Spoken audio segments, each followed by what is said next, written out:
वंदे मातरम। आज के कार्यक्रम की अध्यक्षता कर रही श्रीमती दीप्ति अग्रवाल जी, आदरणीय ताई जी, आदरणीय अंजना जी और मातृशक्ति यहाँ जो बैठी हुई है, बुजुर्गों, युवा साथियों, सबसे पहले मैं धन्यवाद देना चाहूँगा आयोजकों को जिन्होंने इस कार्यक्रम में मुझे आमंत्रित किया। संचालन करने वाली बहन की एक गलती को सुधारना चाहता हूँ। उस बहन ने कहा कि मैंने 4 पीएचडी, चौथी पीएचडी मेरी चल रही है, तो बहन डीलिट के बाद पीएचडी की आवश्यकता नहीं होती। मेरे साहित्य पर 4 पीएचडी हो रही है, जिनमें से 2 मध्य प्रदेश में। वास्तव में आज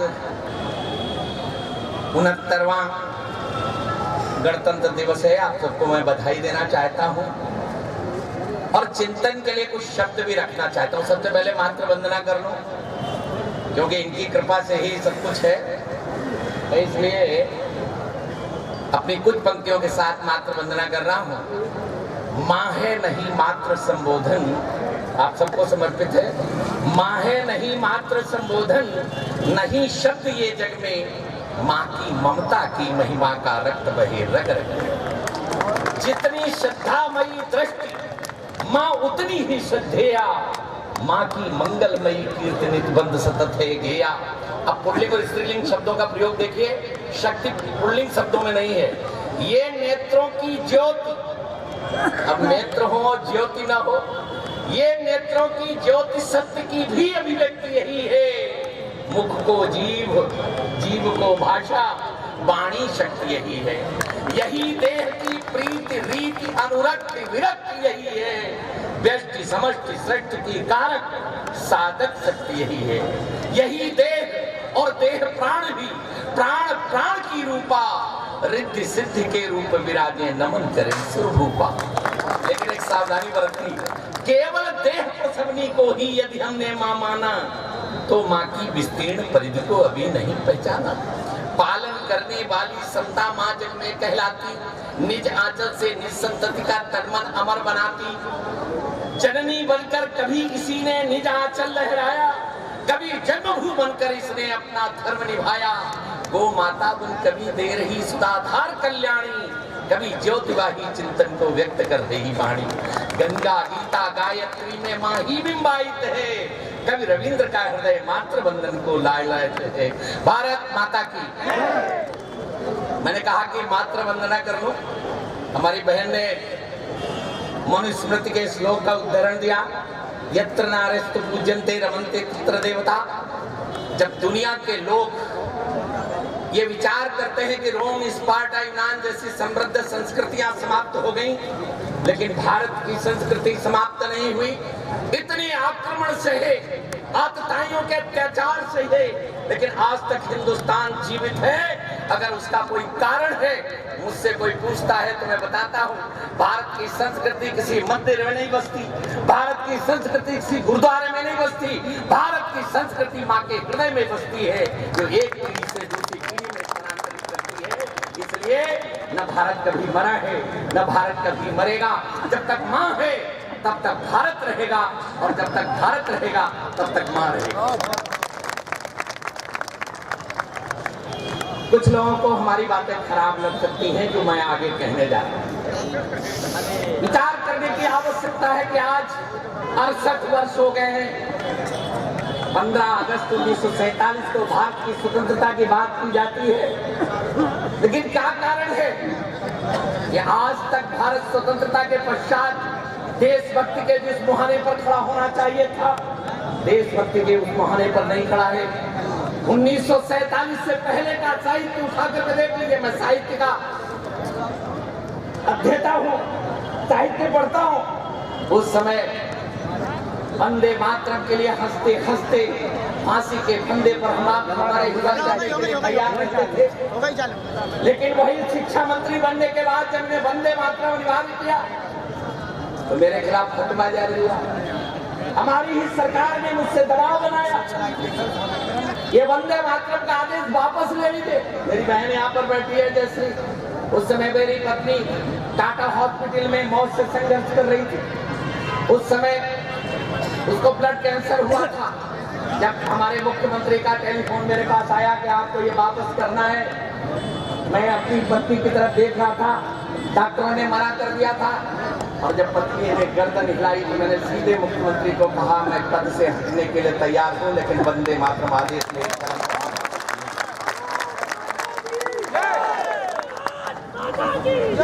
और मैंने वंदे मातरम आदेश को वापस ले लिया।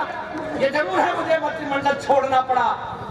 मुझे गर्व है जब मैं मध्य प्रदेश में पहली बार किसी काम से, आप जानते हैं आपका एक वरिष्ठ IAS अधिकारी हैं मनोज श्रीवास्तव, उनसे मिलने के लिए गया। मैंने अपना कार्ड भेजा, उन्होंने तुरंत बुला लिया और खड़े होकर मेरा अभिनंदन किया। बाद में जब मैंने परिचय दिया, मैं रविंद्र शुक्ला, उन्होंने कहा मैं आपको भली प्रकार जानता हूँ। मैंने कहा मैं तो आज पहली बार मिल रहा हूँ। उन्होंने घंटी बजाई और एक पुस्तक उन्होंने लिखी, वो पुस्तक मेरे सामने रखी, बोले पेज नंबर 2 और 3 पर देखिए। मैंने जब देखा तो आश्चर्य लगा। वंदे मातरम के संबंध में मेरा लिया गया पूरा निर्णय उसमें लिखा हुआ।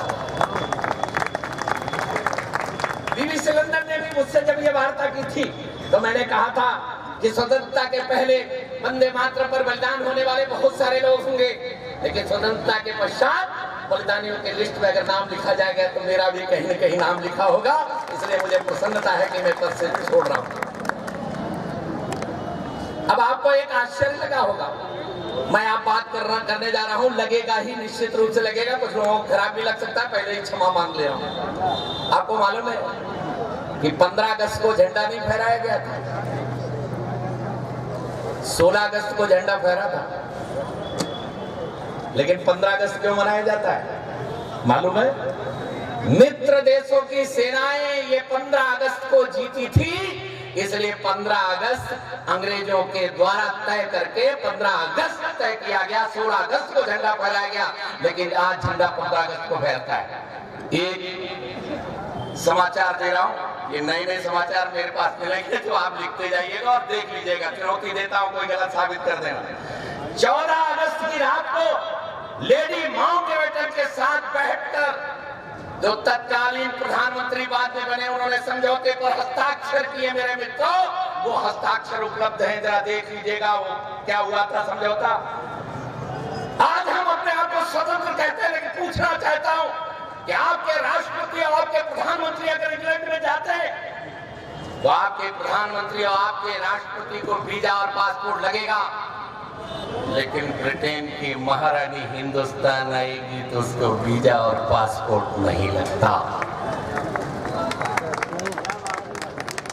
और केवल यही नहीं लगता, बल्कि 71 देश हैं, 72 देश इस समय स्वतंत्र हुए थे जिसमें बर्मा ने उस पर हस्ताक्षर नहीं किए, 71 देशों ने उस समझौते पर हस्ताक्षर किए।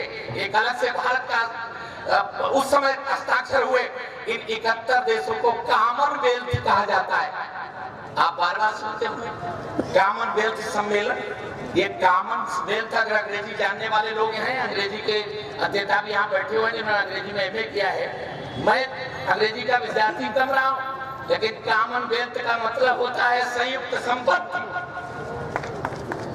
इन 71 देशों में अंग्रेजों की महारानी को वीजा नहीं लगता, पासपोर्ट नहीं लगता, और तो और हिंदुस्तान के अंदर भारत के राष्ट्रपति को केवल 21 तोपों की सलामी दी जाती है और किसी को नहीं। लेकिन महारानी जब आती है तो उसको 21 तोपों की सलामी दी जाती है। पिछले बार महारानी आई थी, प्रणब मुखर्जी जी उस कार्यक्रम में थे। जो कार्ड छपा था, प्रथम स्थान पर महारानी का नाम था। मेरे मित्रों, प्रथम स्थान पर महारानी का नाम था, प्रणब मुखर्जी हमारे राष्ट्रपति का नाम नहीं था।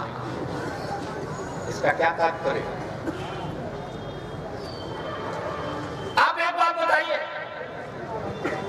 आप कभी स्टेशन जाते होंगे, एच व्हीलर देखा है? जरा पढ़िए, जरा नेट खोलिए और एएच व्हीलर देखिए कौन है ये।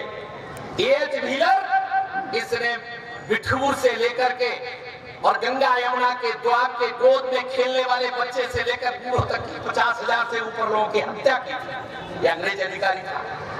इसके नाम से इंग्लैंड में कंपनी बनी, वो कंपनी का नाम आज तक नहीं बदला गया। वो एएच व्हीलर के नाम पर आज भी स्टेशन पर हमको चिढ़ा रही है। क्यों? क्योंकि वो समझौते में लिखा हुआ है कि हिंदुस्तान के अंदर जितने भी नाम रोडों के हैं, जितने भी नाम भवनों के हैं, उन भवनों के नाम, उन रोडों के नाम बदले नहीं जाएंगे। बोलो कोई बदला गया? अभी लखनऊ के अंदर केजीएमसी हॉस्पिटल का नाम बदलने का प्रयत्न किया गया, हमारी सरकार ने किया, हंगामा हो गया, फिर से केजीएमसी नाम करना पड़ा। किसी भी भवन का कोई रूप परिवर्तन आज तक हुआ हो तो बता दीजिए, जो अंग्रेजों के समय बने थे। एक भी परिवर्तन नहीं हुआ आज तक, ना होगा। और मालूम है, इसी एग्रीमेंट को 100 वर्ष के लिए केवल सत्ता का हस्तांतरण हुआ था, केवल 100 वर्ष के लिए, 2047 तक के लिए। ये उसमें हस्ताक्षर है। उसमें यह भी है कि सुभाष चंद्र बोस को अगर जिंदा मुर्दा कहीं भी पकड़ा जाएगा तो उनको प्रत्यर्पित किया जाएगा। इसलिए सुभाष चंद्र बोस कभी खुलकर सामने नहीं आए, क्योंकि हस्ताक्षर है, कभी सामने नहीं आए। आप कह रहे होंगे ये क्या क्या बातें आप करने बैठ के। अगर ये हिंदुस्तान की जनता नहीं जानेगी तो कैसे काम चलेगा। मैं यूनिवर्सिटी में भी 3 दिन पहले ही बोल रहा था, बच्चों ने पूछ लिया कि अगर आप बताइए कि 2047 में क्या सत्ता हस्तांतरित हो जाएगी। मैंने कहा कौन माई का लाला विश्व के अंदर है जो भारत की तरफ आंख उठा के देख ले, उसके आगे। लेकिन ये हुआ, रात के अंधेरे में हुआ, और इसका प्रमाण देता हूं मेरे भाइयों बहनों। आप जरा उठा करके देख लिए, उस समय महात्मा गांधी नोआखाली में थे, वहां से उन्होंने प्रेस रिलीज जारी की। उन्होंने लिखित रूप से कहा ये जो तथाकथित फ्रीडम देश के अंदर आ रही है, इसको लाने वाला मैं नहीं हूं, मैं इसका विरोध करता हूं। और उन्होंने प्रेस रिलीज में लिखा कि तथाकथित उस सत्ता के लोलुप लोगों ने हमें धोखे में रखकर ये हस्ताक्षर किए गए। ये महात्मा गांधी की प्रेस रिलीज, ये नोआखाली से हुई, आप देख लीजिएगा, मिल जाएगी आप। और उन सारे जो तय हुए थे त्योहार, जो उत्सव मनाने के दिन तय हुए थे, एक भी कार्यक्रम में महात्मा गांधी और विनोबा भावे दोनों लोग किसी भी कार्यक्रम में शामिल नहीं हुए। आप देख लीजिएगा, किसी भी कार्यक्रम में शामिल नहीं हुए। यह स्थिति इस देश की है। और इसका परिणाम क्या हुआ? एक गीत गाया गया इस देश के अंदर, आप याद करिए, दे दी हमें आजादी बिना खट बिना ढाल। मैं प्रणाम करता हूं महात्मा गांधी की देशभक्ति को, मैं उनको बापू मानता हूं, नमन करता हूं। उनकी देशभक्ति पर मुझे किसी तरह का भी संदेह नहीं है, मैं नमन करता हूं। लेकिन इसके बाद भी इस देश के अंदर कुछ लोगों को खुश करने के लिए और क्रांतिकारियों का इतिहास भुलाने के लिए इस देश के अंदर ये षड्यंत्र हुआ। एक गीत गाया गया, दे दी हमें आजादी बिना खट बिना ढाल। अरे बिना खट बिना ढाल अगर आजादी मिल गई तो भगत सिंह क्यों मरे, चंद्रशेखर आजाद क्यों मरे, सुखदेव क्यों मरे, राजगुरु क्यों मरे? और वही नहीं, बल्कि 4 क्रांतिकारियों से भरे हुए जहाज जो ट्रेनिंग लेकर रसा से आए थे, उनका एक का नाम फ्रांसिस कोरिया, एक कामागाटा मारू, जैसे 4 जहाज, एक जहाज को समुद्र के बीच में रोककर जिसमें हजारों क्रांतिकारी भरे हुए थे, उनका राशन पानी खत्म कर दिया गया। और राशन पानी खत्म करने के बाद उनको तड़प तड़प कर मारा गया।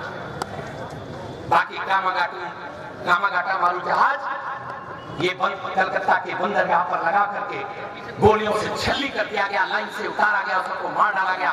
उसमें केवल एक बाबा पृथ्वी सिंह बचे थे, वो लाशों के बीच में दब गए थे। आपको मालूम होगा बहुत बड़े क्रांतिकारी बने। बाकी 2 जहाजों को भी इसी तरह मार डाला गया। आज तक उसी समझौते के अनुसार एनसीईआरटी आपको पढ़ा रही थी, भगत सिंह आतंकवादी थे, ये उसी समझौते में है। ये सब आतंकवादी कहे गए। अभी अगर सुप्रीम कोर्ट निर्णय न देता तो अभी भी एनसीईआरटी भगत सिंह को आतंकवादी पढ़ा रही थी। वो पढ़ा रही थी कि नहीं? मैं गलत कह रहा हूं, मुझे टोक दीजिए। ये आतंकवादी पढ़ाया जाता और उसका परिणाम क्या हुआ?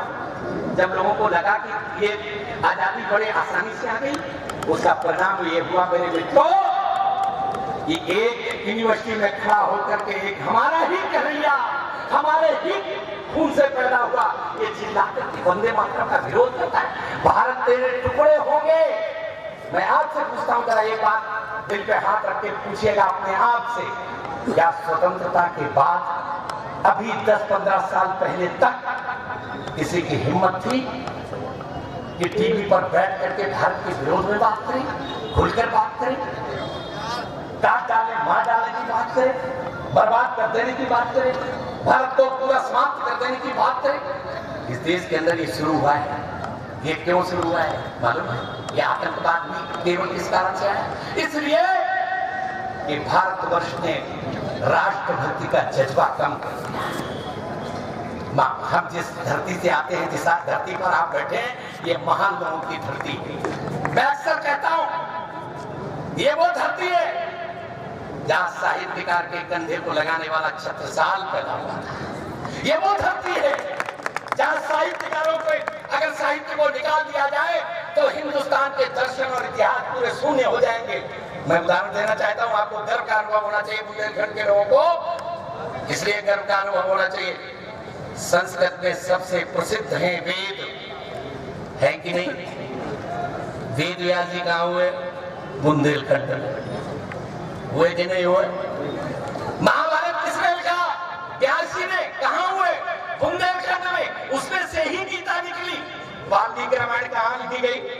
बांदा में, लालपुर लिखी गई। ये अगर साहित्य पूरा संस्कृत से निकाल दिया जाए मेरे मित्रों, तो संस्कृत का साहित्य क्या रह जाएगा? अब आओ हिंदी में, भवभूत भी यही हुए। आप हिंदी में आइए, घर घर में पूरे हिंदुस्तान के अंदर पूंजी है रामचरितमानस। वो भी इसी धरती में थी। पूरे हिंदुस्तान के अंदर दर्शन और संस्कृत के नाम पर जो पहचान देने वाली पुस्तकें हैं, वो आपके पूर्वजों ने लिखी हैं, आपके पूर्वजों ने सारी दुनिया को दी है। सारा दर्शन इस धरती में दिया है, इसलिए इस धरती को नमन करते हुए अपने आप का गौरव अनुभव करिए।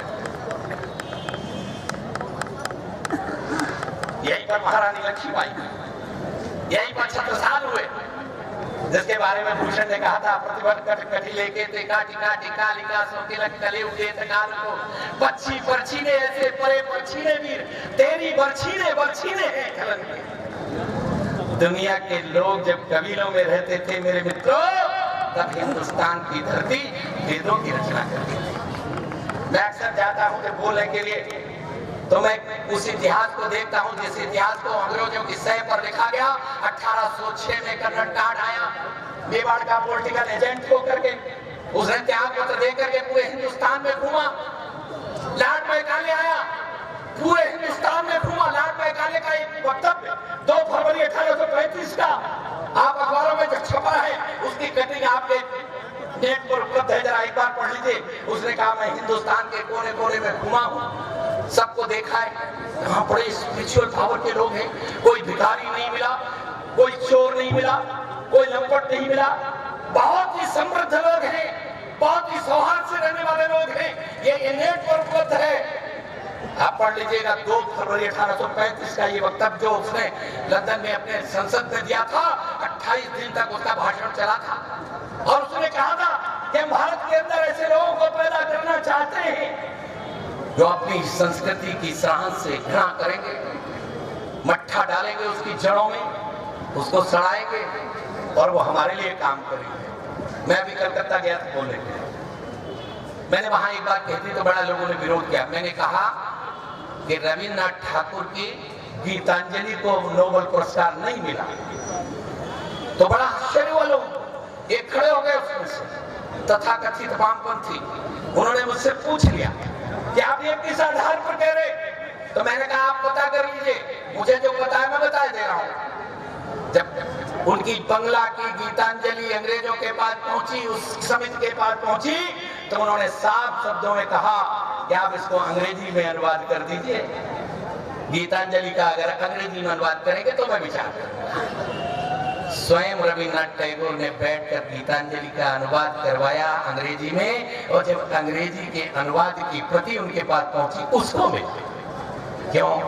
क्योंकि रविन्द्रनाथ ठाकुर की अंग्रेजी को अगर हम नोबेल पुरस्कार दे देंगे तो हिंदुस्तान में अंग्रेजी चारों तरफ फैल जाएगी। और इसके बाद ही एक आदेश हुआ कि अंग्रेजी जानने वाला ही हिंदुस्तान के अंदर नौकरी पाएगा। हिंदुस्तान के अंदर आ देखिए ना, अंग्रेजी अगर 4 शब्द बोलेगा तो अपने आप को लाचार समझता है, हिंदी बोलने में अपमानित महसूस करता है। आज 200 रुपए की मजदूरी करने वाला व्यक्ति कहां पर अपने बच्चे पढ़ाना चाहता है? जहां कॉन्वेंट लिखा हो वो पढ़ाना चाहता है। लेकिन मैं एक बात कहूँ, अंग्रेजी पढ़े लिखे बच्चे होंगे, मैं एक उदाहरण देता हूँ। मैंने स्वयं एक प्रयोग किया। मैंने सिंधिया स्कूल के पढ़े हुए एक बच्चे से पूछा, मैंने बेटा 167 लिख दो। तो हमसे पूछा ये 167 क्या होता है? तो मैंने कहा तुम तो कह रहे थे मैं अनुवाद कर दूंगा, जो आप बोलोगे वही कह दूंगा। तब मैंने एक दूसरे हिंदी मीडियम विद्या मंदिर के पढ़े हुए बच्चे को बुलाया। मैंने बेटा 167 को अंग्रेजी में अनुवाद करो। तो उसने कहा 167। मैंने कहा बोलो कर दिया इसने। ये सच है कि नहीं? दुनिया में जितने भी आज तक शिक्षा के आयोग बने वो सारे के सारे ये कहते हैं कि बच्चे की अगर शिक्षा उसकी मातृभाषा में होगी तो उसका सर्वांगीण विकास होगा। हम अंग्रेजी के तो अधिक अच्छे न घर के न घाट, इसीलिए तो ओल्ड होम बन रहे हैं। ओल्ड होम और कोई नहीं बनवा रहा है, क्योंकि पाश्चात्य संस्कृति क्या है? जो कमाएगा वो खाएगा। लेकिन हमारी संस्कृति क्या? जो आएगा सो खाएगा। अतिथि देवो भव। आपकी संस्कृति आप भूलते जा रहे हैं, आपकी भाषा आप भूलते जा रहे हैं। हम जाते कई घरों में माएं बुलाती बच्चे को, इधर आइए, अरे वो मंत्री जी आए, जरा वो वाली पोइम सुनाओ। तो मैं कहता हूं भैया वो पोइम सुनाने के बजाय अब जा उपाध्याय जी की कोई कविता सुनवा दीजिए, कोई दिनकर की कविता सुनवा दीजिए, कोई मैजिशियन बुक की कविता सुन। बोले ये नहीं, ट्विंकल ट्विंकल लिटिल स्टार। इसमें बड़ा गर्व का अनुभव करते हैं। ट्विंकल ट्विंकल क्या वो बच्चे को बिल्कुल, अब बताइए जिस भाषा में दिन भर घर में बात होती है उसमें अगर सिखाओगे तो ज्यादा सीखेगा। लेकिन अंग्रेजी में सिखाएंगे, ये क्या है? ये अंग्रेजियत का प्रभाव है जो आज तक नहीं मिट पाया। उसी में से कन्हैया जैसे लोग पैदा हो रहे हैं। अगर वास्तव में 69वां गणतंत्र दिवस मना रहे हो तो अपना अतीत भूलोगे, सब गड़बड़ हो जाएगी। क्या अतीत था? दुनिया के लोग जब जमीनों में रहते तब हमने वेदों की रचना की थी। कई लोगों ने हमारे इतिहास को नापा और षड्यंत्रपूर्वक नापा। इतिहासकारों ने मालूम किया ये कन्नड़कार, नांडकाले, मैक्समूलर आदि आदि इन सब ने षड्यंत्रपूर्वक नापा। मैं एक अक्सर चुटकुला सुनाता हूँ, थोड़ी देर हंस लीजिए और उसी में से अपना किताब से निकाल लीजिए जो मैं कहना जा रहा हूँ। एक गप्पी था बहुत बड़ा, लंबी लंबी हाथ का, उसके साथ में एक अपना दोस्त रख छोड़ा था। जब मैं बहुत लंबी हाँकूं तो खांस देना, जब लंबी हाँकूं तो खांस देना। एक दिन वो बोला कि मेरे बाबा बड़े वीर थे। बोले फिर क्या हुआ? बोले मेरे बाबा ने एक बार एक शेर मारा और पूरा वो 40 मीटर का था। अब जैसे ही 40 मीटर कहा तो उसको अपना धर्म याद आया जो उसके साथ था। उसने कहा अपना खासा जैसे ही वैसे बोला ये तो लोगों ने कहा कि वो 40 मीटर का है। बाद में मेरे बाबा ने उठाया फीता और उसको नापा तो पूरा 30 मीटर का निकला। दूसरे फिर खासा, बोले भैया अब चाहे जितना खासो, अब तो फीता उठा के नाप दिया एकदम नहीं हो। तो हिंदुस्तान के इतिहास को भी इसी तरह नापा और हमने कहा कि 5000 वर्ष पुराने हैं। मैंने कहा अगर 5000 वर्ष पुराने भी हम तुम्हारी बात मान लेते हैं, वैसे तो तुम्हारी बात गलत हो गई, क्योंकि तुमने कहा था महाभारत सच नहीं है। लेकिन अब तो महाभारत सच हो गई, क्योंकि जो द्वारिकापुरी समुद्र में डूब गई थी, वो नासा ने बता दिया कि यहाँ पर है, देख लो। सबने निकाल भी ली, वो द्वारिकापुरी मिल गई। इसलिए महाभारत भी सच हो गया। आपने कहा रामायण गलत है, रामचरितमानस गलत है, उसको आपने इतिहास नहीं माना, आपको राम सेतु भी मिल गया। चलो ये भी मान लेते हैं। तो मैंने कहा ये तो बताओ कि हमारे, तुम बताते हो 5000 वर्ष पुराने हैं, लेकिन कोई विश्व के अंदर 2000 वर्ष पुराना है, कोई 1400 1450 वर्ष पुराना है। तो बाप दादा 5000 वर्ष वाला पुराना है कि 2000 और 1400 वर्ष वाला पुराना है? बाप दादा तो हम ही हुए। हम ही ने तो कहा कलवंतो विश्व मानव सारे विश्व को श्रेष्ठ बनाओ। हम ही ने तो कहा जगत्याम जगत्तेन त्यक्तेन भुजिता ईशावास्यमिदं सर्वं ईश्वरं सजीव विनाशी चेतन अमर सहस्रासी। हमने कहा, हमने प्राणी मात्र के अंदर भगवान के दर्शन किए, और इसीलिए इतना महान दर्शन हमारा है कि हमारा सन्यासी, गुलाम देश का सन्यासी, उनकी छाती पर खड़े होकर के भारत के दर्शन का झंडा गाड़ता है अमेरिका अंदर, शिकागो में जाकर के, और जय जयकार होने लगती है भारत। वो भारत के लोग, हम सब आज 69वें गणतंत्र दिवस के अवसर पर विचार करें, क्या हमारे स्वाभिमान को ग्रहण नहीं लगा है? क्या हमको अपने स्वाभिमान से काटने का प्रयत्न नहीं किया गया? क्या हमारे अतीत को हटाने का प्रयत्न नहीं किया गया? अगर हमने गणतंत्र दिवस मनाया, आज मैं आपको बधाई देना चाहता हूं कि इस तरह सार्वजनिक तरीके से आप गणतंत्र दिवस मना रहे हैं। आप भारत माता के सच्चे सपूत हैं। लेकिन अगर भारत माता के सच्चे सपूत हैं, छत्रपुर के मेरे भाइयों बहनों, आज से शपथ लीजिए कि भारत के इतिहास को, महानता के इतिहास को रूप में देखेंगे। भारत के महापुरुषों को हम महानता के रूप में देखेंगे, हम उनकी पूजा करेंगे। हमें मैक्स मूलर से मतलब नहीं है। मैं अभी कलकत्ता में गया, एक और मजेदार बात मुझे याद आ, उन्होंने भाषण से पहले कहा कि हमारे पूर्वज 4 पैर से चलते थे, हमारा इतना विकास हो गया। वो डार्विन की थ्योरी पढ़ी होगी, यहाँ बच्चे पढ़े लिखे बैठे, वो डार्विन की थ्योरी पढ़ते हैं। डार्विन कहते हैं हम पहले बंदर थे, लेकिन मैं कहता हूँ बंदर रहे होंगे, जिनके पूर्वज बंदर रहे होंगे, लेकिन भारत के पूर्वज कभी बंदर नहीं थे। क्यों?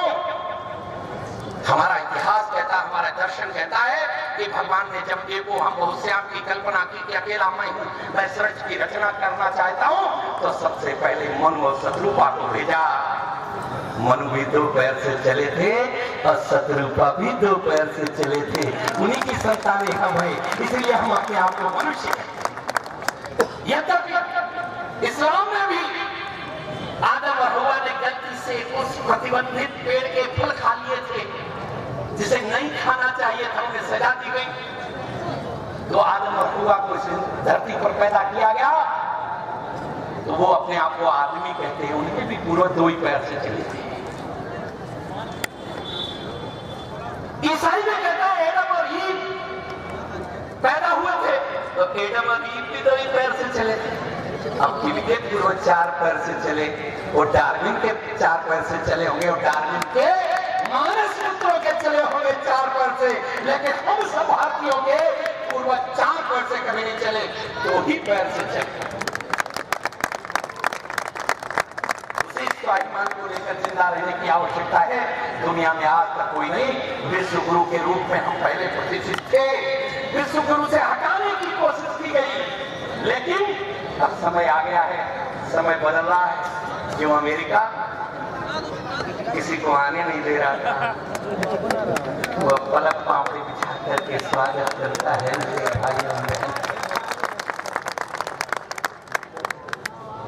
आ गया वो समय जब भारत दुनिया के अंदर ऊंचा सिर करके चलेगा। कभी हम भीख मांगते रहे होंगे, कभी हम कटोरा लेकर के अंतरराष्ट्रीय भिखारी के रूप में भागे होंगे, चारों तरफ हमारा दुष्कार हुआ होगा। लेकिन आज हिंदुस्तान उस मुहाने पर आके खड़ा हो गया जिसको भीख लेनी हो तो हिंदुस्तान की जगह पर आए। अब हम भीख लेने के लिए किसी की जगह नहीं जाएंगे। ये आज 69वें गणतंत्र दिवस की हमारी बहुत बड़ी उपलब्धि है भाइयों बहन। और इसलिए एक कविता सुना करके मुझे लगता है मेरा समय जितना मुझे दिया गया है वो पूरा हो रहा है। अगर आपकी अनुमति हो तो एक कविता सुना, पक्का? जरा एक बार खाली हो जाए। भारत माता की राष्ट्रभक्ति को तलाशें। ये गणतंत्र दिवस मनाना सार्थक तभी होगा जिसको न निज गौरव तथा निज देश पर अभिमान है, वो नर नहीं नर पशु मेरा है और मृतक। ये अगर चिंतन मेरे अंदर आया, सुनिए, जिनको समझा माला सुबेर, जाना था जिनको तपा पूत, कर देंगे गौरवमय भविष्य, माना था भारत का सपूत, पर अंत जिन्हें समझा प्रकाश, वो अंधियारों के थे दलाल। ये दबसियार के वंशज थे पर उड़े थे वे सिंह खाल। पर हम भी तो निरुपाय नहीं, पर हम भी तो निरुपाय नहीं, रंजक भी नहीं निराशा है।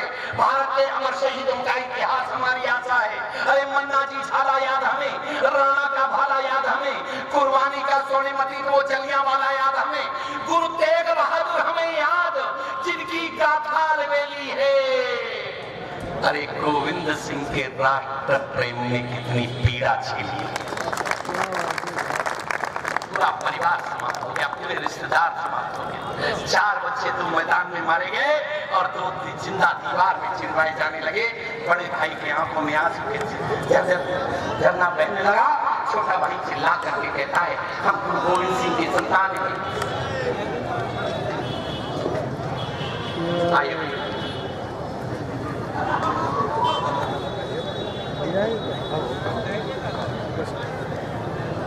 हम गुरु गोविंद सिंह के संतान हैं। ये कायर का शोभा नहीं देती।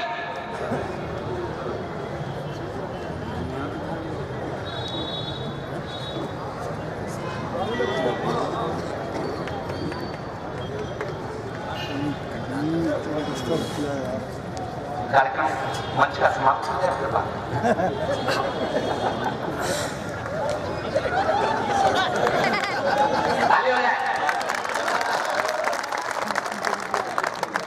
फिर से पढ़ता हूँ, कविता प्रस्तुत कर रहा हूँ, आपकी अनुमति हो।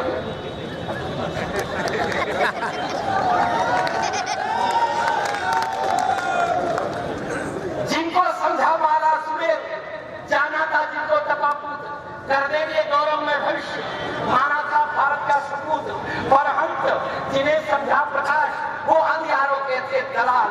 ये दबसियार के वंशज थे पर उड़े थे वे सिंह खाल। पर हम भी तो निरुपाय नहीं, रंजक भी नहीं निराशा है। भारत के अमर शहीदों का इतिहास हमारी आशा है। मन्ना जी झाला याद हमें, राणा का भाला याद हमें, कुर्बानी का सोनेमती वो जलियांवाला याद हमें, गुरु तेग बहादुर हमें याद, जिनकी गाथा अलबेली है। अरे गोविंद सिंह के राष्ट्र प्रेम ने कितनी पीड़ा झेली। मैंने बताया, जब दोनों भाई चिल्लाए जाने लगे, बड़े भाई के आंखों में आंसू लेकर छोटा भाई चिल्लाकर कहता है, हम पिता दशमेश की संतान हैं। ये आंखों में आंसू शोभा नहीं देते। तो बड़ा भाई रोते हुए कहता है, ये आंसू इसलिए नहीं है कि हम मर रहे हैं, ये आंसू इसलिए है कि दुनिया में मैं पहले आया, तू बाद में आया। तेरी सुरक्षा का भार मेरे ऊपर था, मैं तेरी रक्षा नहीं कर पा रहा हूँ। इस बेबसी पर मेरे आंखें में आंसू आ रहे। मुझे पहले मरना चाहिए था, तो मेरी आंखों के सामने चुन गए पुत्र दीवारों में। धर्मांतर नहीं किया था ये अपराध था बच्चों का। चुन गए पुत्र दीवारों में, लेकिन थी हार नहीं मानी। तब भारत था कितना महान, कितना बलिदानी था पानी है। वीर सिवाय सिमरत हमको, जो स्वतंत्रता अनुरागी था, आहुति दे दी प्राणों की, ऐसा बंदा बैरागी था। अरे तात्या टोपे का सौर याद, नाना की याद कहानी है। पोर पोर में बसी हुई वो झांसी वाली रानी। आजाद भगत सिंह राजगुरु, बिस्मिल बटुकेश्वर आसपास, सुखदेव सरी के राष्ट्र भक्त बलवेदी पर हो गए खाक। इन बलिदानों की शपथ हमें तब तक हम चैन नहीं लेंगे, जिसने मां का आंचल फाड़ा उसको हम मृत्युदंड देंगे। जिस जहां से हमने प्रारंभ किया वहीं समाप्त किया। भारत की स्वतंत्रता जो तथाकथित स्वतंत्रता है, ये स्वतंत्रता ये डॉक्यूमेंट ऑफ डिवीजन था, सत्ता का हस्तांतरण था, ये फ्रीडम नहीं थी। इसी के कारण आज हम भुगत रहे हैं। अगर ये फ्रीडम होती तो आज ये भुगतना नहीं पड़ता, आज कन्हैया पैदा नहीं होता, आज राष्ट्रभक्त का जज्बा या आतंकवादी पैदा नहीं होते।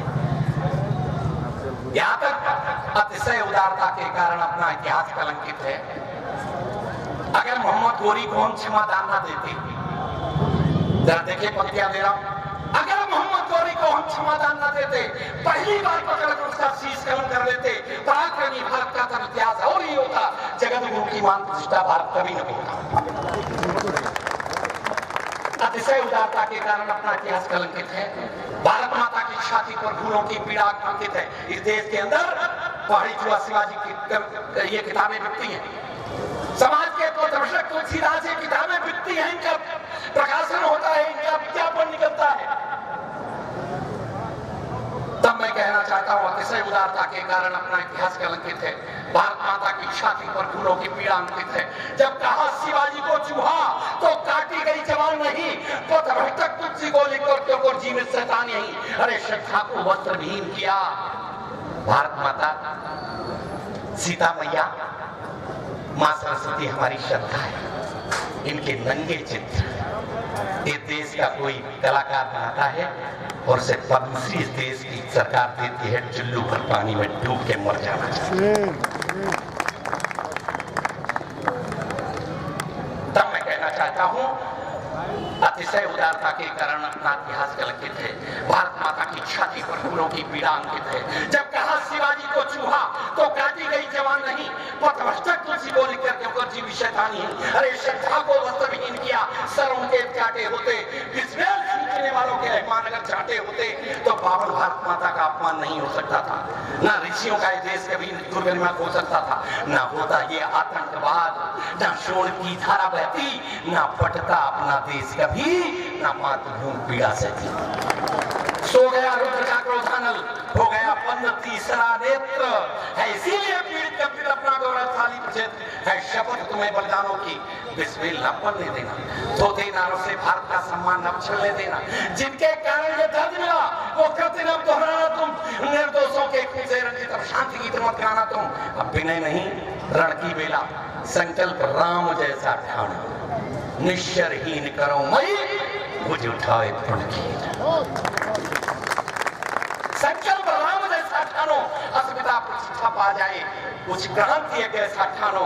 रविदेता पौरुष को न्योता, भारत के ओ जावा सुनो, अगणित खावों से छत विक्षत, मां बिलख रही आवाज सुनो, विस्फारित नेत्र निहार रही, बहरे गूंगे हिमराज सुनो।